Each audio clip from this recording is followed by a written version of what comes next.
Swedish traditional music, the Rullstråk, or rolling bow, is a very common technique for bowed instruments.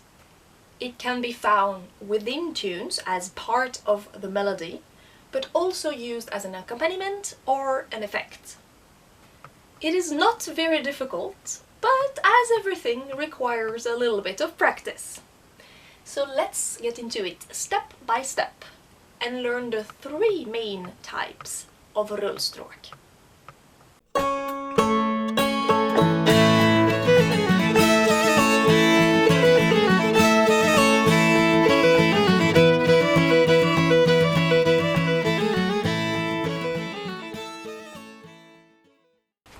Okay, before we get into specific patterns of Rullstråk, let's check a few basics. In this video I'm gonna show everything with the fiddle, but everything is absolutely adaptable to the viola as is, and for the Nyckelharpa, every time I talk about shoulder you will have to understand elbow. You cannot really move your shoulder, so you're gonna start moving at the elbow. So you're just gonna do the same thing, but one joint lower down the arm.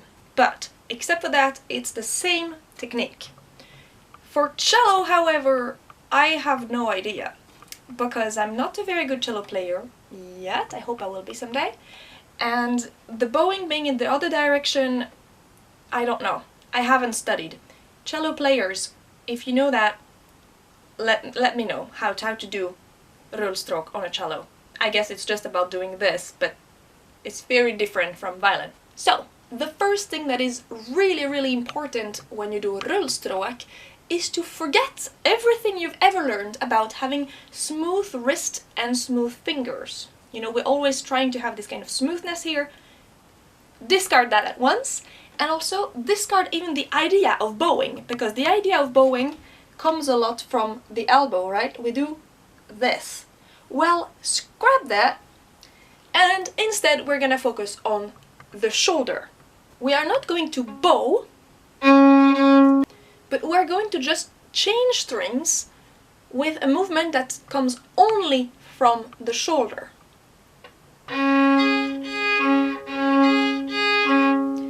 My great teacher Mia Marin used to say that for Rullstråk you need to have a Barbiedoll arm.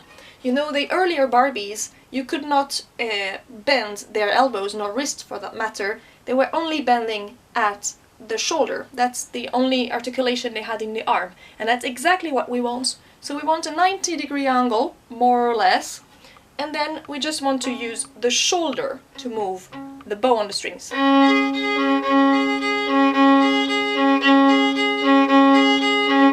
Don't mind me, I'm in Baroque tuning, but you do whichever tuning you want. We're just using the middle strings for now, and we're doing very small movements, and we are not trying to drag the bow on the strings. We're not trying to bow, we are just making the movement from the shoulder.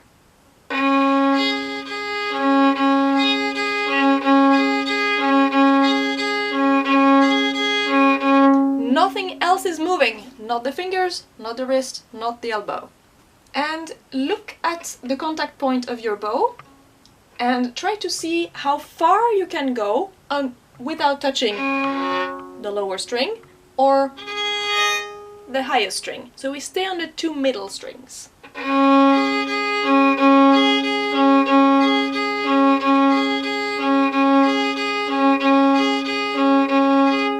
And this is really the basis of Rullstråk. What might be difficult for several of you is to not tense too much, because here we are using big muscles to do an actually very small movement. And that's not really usual. Usually we use small muscles to do small movements and big muscles to do big movements. But here we really try to be dynamic in our body, but relaxed, and just do.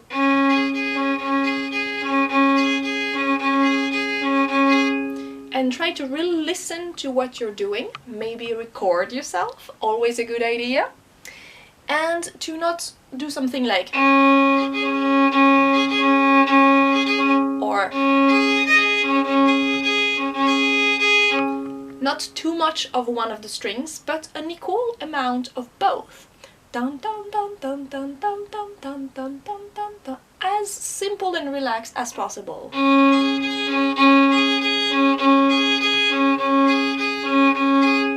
Maybe you can like look through the window at a street or a garden or something, or even watch a movie while you're doing that, so you learn to do it calmly and more automatically. Be careful though, as soon as it becomes automatic, you might start doing something differently. For example, instead of bowing from the shoulder, you're gonna start bowing from the other joints, which is not what we want. We want to stay really like our 90-degree angle arm and very steady and just bow from here. As soon as you get too much tension in your shoulder, as soon as it gets difficult and you kind of have to stiffen your shoulder or your arm to do it, take a break, stretch, do other movements, play a tune that you know, and then come back to it. A good idea is to play a tune you know, then a little bit, and then play another tune you know, and so on and so forth, so that you kind of start to include the rullstråk into your musical brain somehow. You know, tricking the brain by making things you want to be put together close to each other in terms of time. Then of course you can also start doing it onto other strings.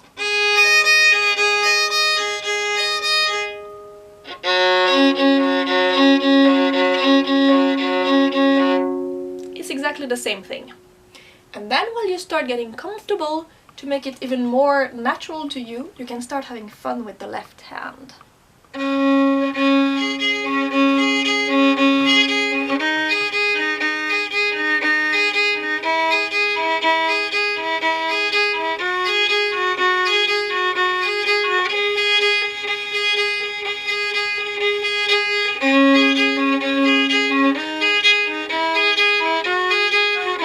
And so on and so forth. There are so many little patterns you can do, and all these little patterns, if you find some that are really interesting that you like, well, why not recording them so you have them for later on for, I don't know, a melody or accompanying something, or, you know, little things to put inside your musical toolbox.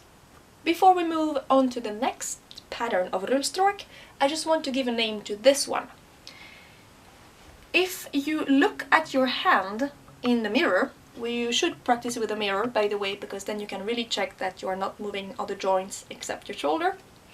But so if you look at yourself, you will see that your hand, while you are doing this Rullstråk, does in the air kind of a parenthesis form.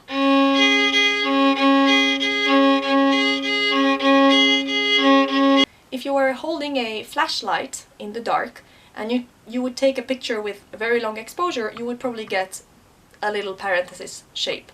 That's why I will call this pattern the little parenthesis. Now let's take the same pattern and just make it a little bit bigger in order to take 3 strings instead of 2. So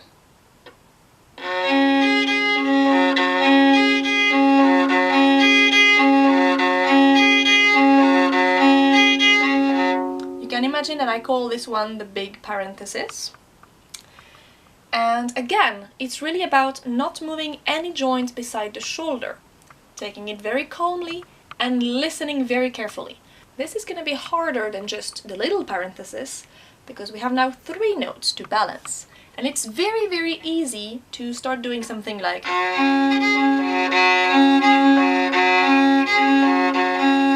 or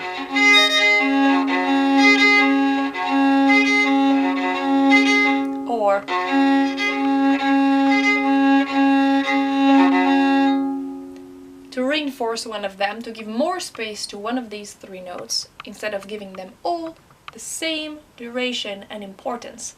So really listen carefully, watch your bow and or yourself in a mirror, and record yourself, and really listen that you're doing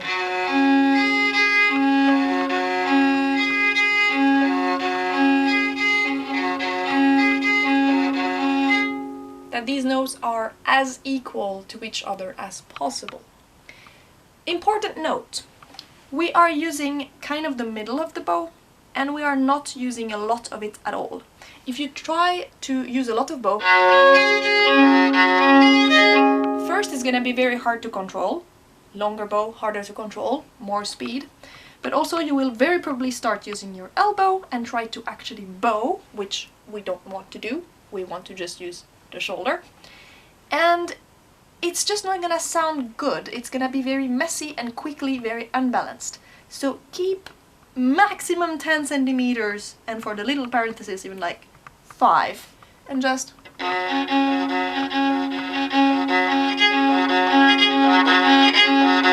you will not be able to get a lot of sound out of this technique yet, but there is a trick and we're gonna talk about it in a few minutes.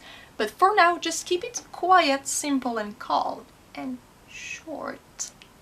So now we have the two simplest forms of rullstråk, the little parenthesis and the big parenthesis. 2 strings and 3 strings. Very common ones in Swedish folk tunes, but there is another one that you will very surely meet, and it's possibly even more common and a little bit harder. Ready to cook some beans? So, this one is on 3 strings again, but instead of going 1, 2, 3, 1, 2, 3, 1, 2, 3, 1, 2, 3, we go 1, 2, 1, 2, 1, 2, 1, 2, but on 3 strings. So we don't do, but we do.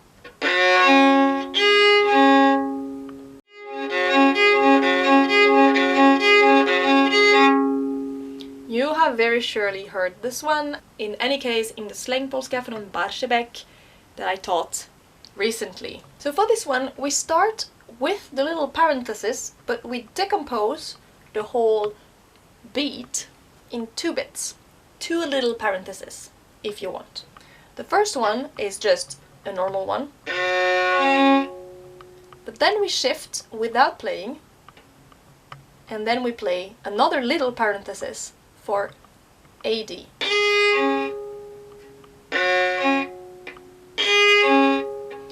Looks very mechanical like this, and it's actually not a good idea to stop too much in between, because we don't want a hole in the middle of our playing, but we want something smooth and flowing.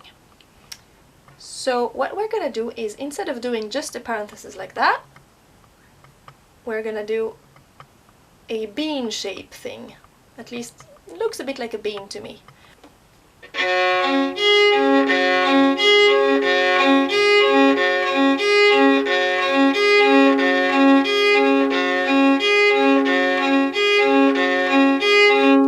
Again, it's about starting slowly, really listening and looking at your contact point and being sure that you use mostly the shoulder. Might be a little bit of elbow as well here, mostly not in that direction, but in this kind of direction. See what I mean? This kind of rotation, like that.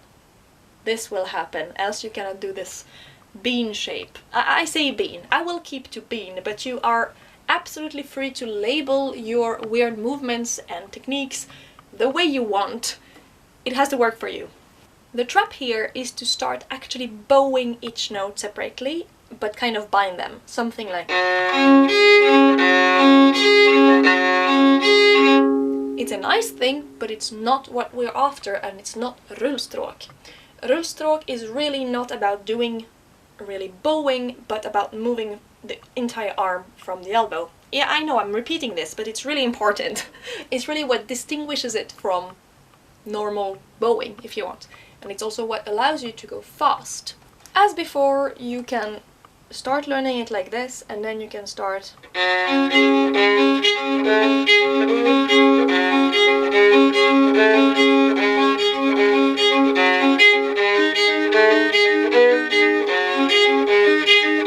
have fun with chords and so on. And now to spice up a little bit that bean and any other kind of rullstråk really, but we're gonna focus on the bean for now, you can add a little bit of dynamic with your bow into what you're doing. That's very common in Swedish folk music, that instead of just doing, you're doing a bit.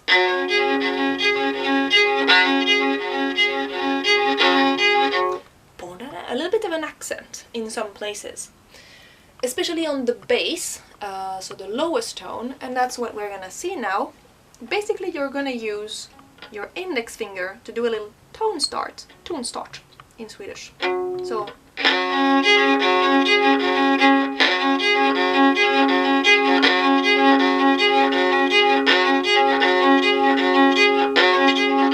I'm exaggerating it a lot, but you get the idea. For this, you can think of your index finger. This is the only thing you move beside your shoulder. Kind of. But you can also think about it as more of a drop. It's like this bean shape, or oval-y shape, is now becoming a bit more of a drop. So it kind of has an edge, and that's where you have this accent. And the edge is gonna be there, and then you do this kind of drop, and you go back, and you have this little edge. You know?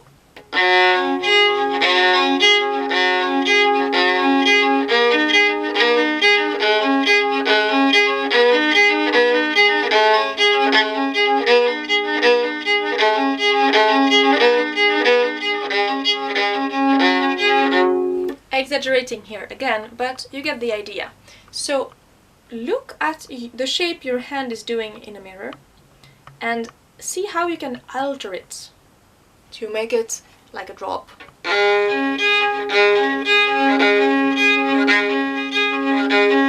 Not getting into the big parenthesis, but you know, where is the barrier exactly between those two? Where does the shape change? Then you could even make a croissant if you make an accent on the bass and on the high. So